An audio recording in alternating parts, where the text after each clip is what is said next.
ভোটের পরে উত্তপ্ত শীতলকুচির লালবাজারে তৃণমূল নেতাকে লক্ষ্য করে গুলি লাগে তৃণমূল নেতা অনিমেষ রায়ের পায়ে। জখম অবস্থায় হাসপাতালে ভর্তি করা হয়েছে তাকে। তৃণমূলের অভিযোগ বিজেপির বিরুদ্ধে, তবে সমস্ত অভিযোগ অস্বীকার করেছে গেরুয়া শিবির। ভোটের পরে উত্তপ্ত শীতলকুচির লালবাজারে তৃণমূল নেতাকে লক্ষ্য করে গুলি লাগে তৃণমূল নেতা অনিমেষ রায়ের পায়ে। জখম অবস্থায় হাসপাতালে ভর্তি রয়েছেন তিনি এবং তৃণমূলের অভিযোগ বিজেপির বিরুদ্ধে, তবে সমস্ত অভিযোগ অস্বীকার করেছে গেরুয়া শিবির।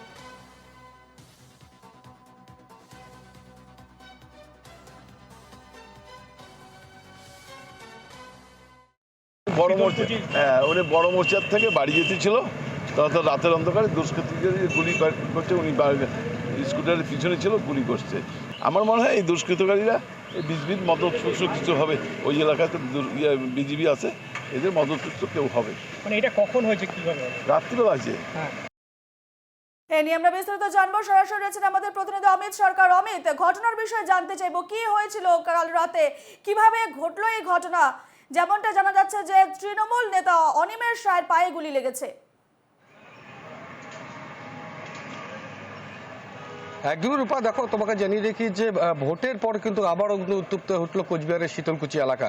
মূলত যেটা জানতে পাওয়া যাচ্ছে যে গতকাল রাতে শীতলকুচির লালবাজার গ্রাম পঞ্চায়েতের যে প্রধান অনিমেষ রায়, তিনি বাজার থেকে কিন্তু তিনি বাড়ি ফিরছিলেন। সেই সময় নাকি তারকে লক্ষ্য করে কিন্তু গুলি চালায় দুষ্কৃতীরা এবং তার পায়ে গুলি লাগে। মূলত প্রথমে তাকে শীতলকুচি স্বাস্থ্যকেন্দ্রে নেওয়া যাওয়া হয়। সেখান থেকে তাকে গুরুতর অবস্থায় তাকে কোচবিহারের একটি বেসরকারি নার্সিংহোমে রেফার করা হয়। ইতিমধ্যে কিন্তু কোচবিহারের একটি বেসরকারি নার্সিংহোমে তিনি চিকিৎসাধীন রয়েছেন এবং আজ সকালে কিন্তু তার অপারেশন করা হয়েছে। ইতিমধ্যে পায়ে থেকে গুলিটা বের করা হয়েছে বলে জানা যাচ্ছে। তিনি কিন্তু ইতিমধ্যেই সুস্থ আছেন। মূলত আবার কিন্তু কোচবিহারের শীতলকুচি এলাকায় উত্তপ্ত হলো মূলত ভোট পরবর্তী এবং ভোটের আগেও কিন্তু দেখা গেছে বারংবার কোচবিহারে কিন্তু বিভিন্ন বিষয়ে কিন্তু উত্তপ্ত ওঠেন। এবার খোদ তৃণমূলের যে গ্রাম পঞ্চায়েত প্রধান রয়েছে অনিমেষ রায়, তাকে গুলি করা হয়। মূলত দুষ্কৃতীরা এই গুলি চালিয়েছে বলে কোচবিহারের যে তৃণমূল নেতা আব্দুল জলিল আহমেদ তিনি কিন্তু জানিয়েছেন এবং এই দুষ্কৃতীরাই কিন্তু বিজেপি আশ্রিত রয়েছে বলে তিনি কিন্তু জানিয়েছেন। এই ঘটনায় ঘিরে কিন্তু ইতিমধ্যে শীতলকুচি এলাকা জুড়ে কিন্তু একটা চাঞ্চল্যকর সৃষ্টি হয়েছে এবং এই ঘটনার পুরোটাই তদন্ত করতেন কোচবিহারের শীতলকুচি থানার পুলিশ বলে ইতিমধ্যে জানা যাচ্ছে। এই মুহূর্তে কিন্তু কোচবিহারের যে একটি বেসরকারি নার্সিংহোম, সেখানে কিন্তু তিনি চিকিৎসাধীন রয়েছেন এবং অভিযোগ উঠছে বিজেপির বিরুদ্ধে, অর্থাৎ সেক্ষেত্রে বিজেপির তরফ থেকে কি প্রতিক্রিয়া আসছে, তারা কি জানাচ্ছে? এই ঘটনার সঙ্গে কি তারা কোনোভাবে জড়িত?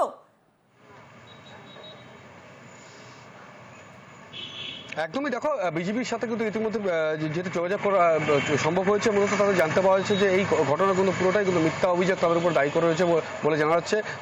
মূলত যেটা দেখতে পাওয়া যাচ্ছে যে বারংবার কিন্তু তৃণমূলের গোষ্ঠীদ্বন্দ্ব জড়িয়ে পড়েন এবং সেদিকে তাকিয়ে কিন্তু এই গোষ্ঠীদ্বন্দ্বের জড়িয়ে এই ঘটনা ঘটেছে এবং বিজেপির সাথে কোনোভাবে জড়িত নয় বলে তাদের পক্ষ থেকে জানানো হয়েছে। মূলত এই ঘটনাকে ঘিরেই কিন্তু এলাকা জুড়ে কিন্তু একটা চাঞ্চল্যকর সৃষ্টি হয়েছে বলে জানা যাচ্ছে। পুলিশের তৎপরতা কেমন দেখতে পাচ্ছ?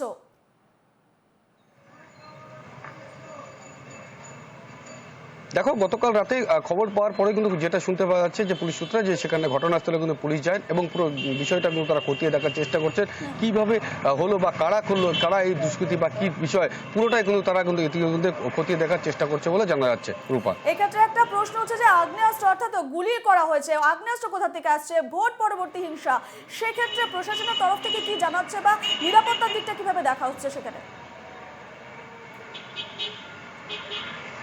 দেখো তোমাকে জানিয়ে রাখি যে ভোটের আগে কিন্তু বিভিন্ন জায়গায় কিন্তু বিভিন্নভাবে পুলিশ নাকা চেকিং সহ বিভিন্নভাবে তল্লাশি চালিয়ে কিন্তু বহু অস্ত্র উদ্ধার করেছিল এবং বারংবার যেটা দেখা যাচ্ছে যে ভোট হোক বা ভোট পরবর্তী হিংসায় কিন্তু আগ্নেয়াস্ত্র কিন্তু বারংবার কোচবিহারের বুকে কিন্তু বেরিয়ে আসছে। আবারও কিন্তু দেখা গেল যে গতকাল রাতের ঘটনায় যে এই আগ্নেয়াস্ত্র কোথা থেকে আসছেন এবং কি কি বিষয় বা এই আগ্নেয়াস্ত্র কারা সাপ্লাই করছে, সবকিছু বিষয় কিন্তু ইতিমধ্যে কিন্তু একটা প্রশ্ন চিহ্ন হয়ে দাঁড়িয়েছেন। কেন বারংবার দেখা গেছে যে পুলিশ প্রশাসনের পক্ষ থেকে কিন্তু বিভিন্ন জায়গায় তল্লাশি চালিয়ে কিন্তু বহু আগ্নেয়াস্ত্র সহ বোমা উদ্ধার করা হয়েছিল। আবারও কিন্তু এই ধরনের ঘটনা ইতিমধ্যে কিন্তু পুলিশ কি ব্যবস্থা গ্রহণ করবে সেদিকে তাকে মূল বিষয়টা তাকিয়ে রয়েছে বলে জানা যাচ্ছে।